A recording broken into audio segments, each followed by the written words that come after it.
خود میں 2-3 سال پہلے کی بات ہے، وہاں عمرے کے لیے گیا تو حضرت اقدس صلی اللہ علیہ وسلم کی مزار کی زیارت کا موقع نہیں مل رہا تھا، تو میں سے لین میں گیا، تو لین میں ہم لوگوں کو غریبوں کو ایسے اٹھاتے ہیں، بس چلتے چلتے جلدی میں کہیں گے السلام علیکم ایھا النبی، السلام علیکم یا رسول اللہ۔ اس کی اجازت ہے حضرت کے مزار کے سامنے، حضرت عبداللہ ابن عمر اور دیگر حضرات ساتھی ناراض نہ ہوں، اس کی اجازت ہے مزار کے قریب، سمجھے؟ السلام علیکم ایھا النبی، السلام علیکم یا رسول اللہ، اس کی اجازت ہے۔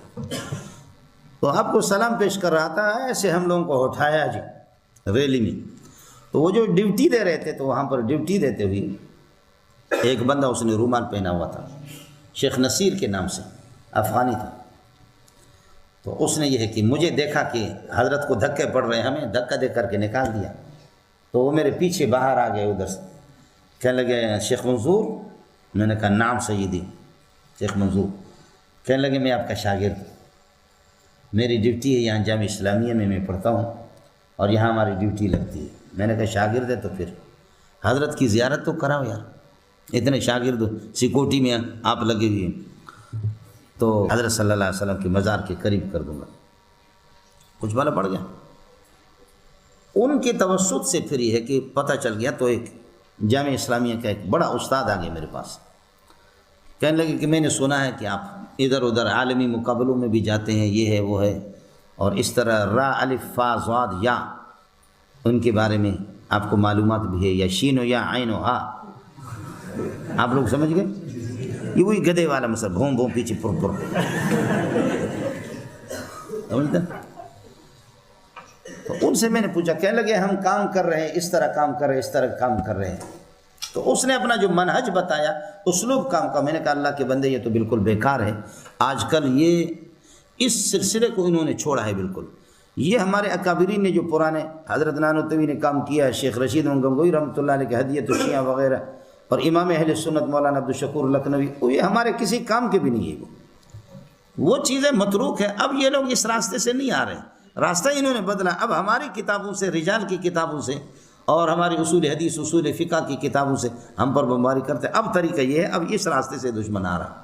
کافی چیزیں میں نے ان کو بتا دی، تو بڑا مطمئن ہو گیا۔ پھر اس کے بعد مجھے کہنے لگے حل ہونا کا فرق بین البریلویت و بین الدیوبندیہ، سمعنا ان الدیوبندیہ طائفۃ ضالۃ مضلۃ، سمجھے؟ دیوبندی اور بریلوی دونوں کے دونوں مشرکین، تو دونوں میں فرق ہے۔ میں نے کہا شیخ فرق نہیں بلکہ فروق کثیرت، ایک فرق نہیں ہے بلکہ فروق ہے۔ پھر اس کو میں نے بتا دیا، سمجھے؟ میں نے کہا دیوبندی موحد ہوتا ہے لیکن مشرک دیوبندی بن کر کے آتا ہے، سمجھ میں نہیں ہے۔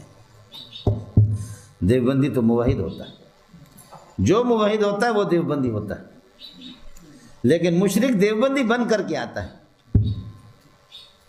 طالب علم چور نہیں ہوتا، چور طالب علم بنتا ہے۔ طالب علم چور نہیں ہوتا بلکہ کیا ہے، چور طالب علم بن کر کے آتا ہے۔ حضرت تھانوی کو کہا طالب علم بھی چوری کرتے، فرمانی طالب علم چوری نہیں کرتے، چور طالب علم ہی کرتے۔ صحیح دیوبندی وہ کبھی مشرک نہیں ہوتا، مشرک دیوبندی بن کر کے آتا ہے، تاکہ دیوبندیت کا ایک بڑا نام ہے، میرے شرکیات کو اور میرے خرافات کو مارکیٹ کے اندر یہ ہے کہ لوگ اس کو قبول کر لیں۔ اس کو پھر میں نے بتا دیا، میں نے کہا آپ سے مجھے لینا دینا کیا ہے۔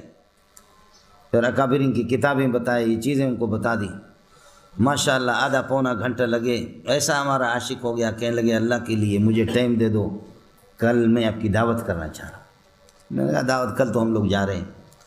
پھر کہنے لگے کہ جی آپ کو جو ہے نا، آپ کو ہم بلائیں گے 2 مہینے میں، اور آپ آ کر کے ہماری رہنمائی کریں، ہم کچھ کام کرتے ہیں۔ میں نے کہا جب آپ کی ٹکٹ پر آ جاؤں گا تو پاکستان والے جو ہمارے بیٹھے ہوئے، سمجھ میں نہیں آئے، ظالموں کچھ اشارہ سمجھا کرو۔ میں نے کہا آپ کی ٹکٹ پر جب آ جاؤں گا تو انشاءاللہ ٹھکانے پر لگ جاؤں گا، میری توبہ ہے کہ آپ کی ٹکٹ میں ویسے آ جاؤں، اپنے پیارے کی زیارت کے لیے آ جاؤں گا، اور حج عمرے کے لیے ہم آئیں گے تو آپ سے ملیں گے، جو خدمت آپ ذمہ لگانا چاہ رہے ہیں، لیکن یہ کہ یہ نہیں۔ السلام علیکم ورحمۃ اللہ وبرکاتہ۔ محترم سامعین، مولانا منظور مینگل صاحب دامت برکاتہم العالیہ، اللہ حضرت کی عمر میں برکت عطا فرمائے، اور اللہ ان کو دراز زندگی عطا فرمائے تاکہ امت مسلمہ اور تمام اہل پاکستان، ہندوستان کے رہنے والے، برصغیر کے رہنے والے مسلمانوں کو اور جمیع امت مسلمہ کو استفادہ دے اور جتنا بھی ہو سکے علمی فائدہ دے۔ تو اس بیان میں مولانا منظور مینگل صاحب نے کیا فرمایا اور ہمیں اس سے کیا سبق نصیحت ملتی ہے؟ تو پہلی بات یہ کہ حضور صلی اللہ علیہ وسلم پر درود شریف اگر دور سے بھیجا جائے تو وہ فرشتوں کے ذریعے اللہ رب العزت اس درود کو حضور تک پہنچاتے ہیں۔ دوسری بات، اگر حضور علیہ السلام کے حجرہ مبارکہ روضہ اقدس کے قریب درود شریف پڑھے تو وہ خود بذات خود حضور علیہ السلام اپنے قبر مبارک میں اس درود کو سنتے ہیں اور اس کا جواب دیتے ہیں۔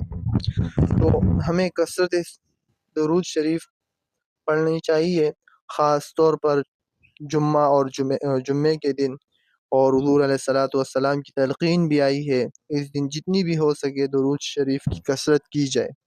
اور دوسری بات یہ، اس سے معلوم ہوا حضرت کے علمی کہ اہل برصغیر تو برصغیر ان سے استفادہ کر رہے ہیں، لیکن اس کے باوجود اہل عرب کو جب پتہ چلا کہ یہ ایسے عالم دین ہیں جنہوں نے ایران میں شیعوں سے مناظرہ بھی کیا، مقابلہ بھی کیا، علمی اور مسابقہ کیا، تو وہ ان سے استفادہ کرنے کے لیے آئے کہ میں ایک اہل تشیع کے خلاف کتاب لکھنا چاہتا ہوں جس میں آپ میری مدد کریں۔